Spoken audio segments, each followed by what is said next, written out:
How is remote work changing negotiation culture in organizations?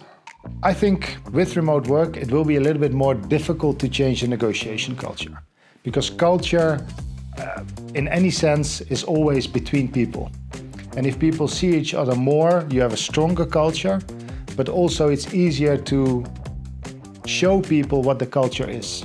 So let's say I'm new into a company, I will experience that culture when I'm in the office. When I'm sitting in my own home, behind the screen, how do I experience the culture? I mean, culture is also taught, and I mean, that's sociology, of course, but people see, kids see how adults interact, and they'll copy that. That's culture. And if you don't see other people interacting with each other, how do you know what the culture is? It's the same in a company.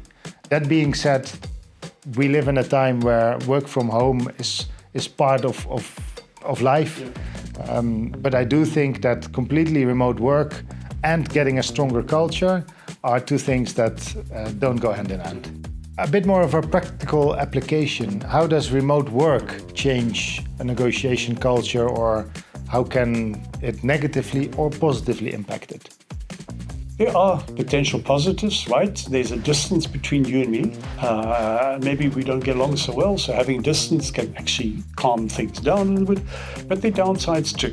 I think a key part of negotiation is also being able to build connection, relationship.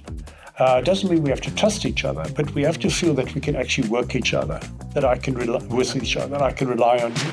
And that distance that is created by remote work might impact that, both within teams, within organizations who work remotely, but also in negotiations that happen remotely. So how can we make up for the lack of connection that is inevitably produced by remoteness?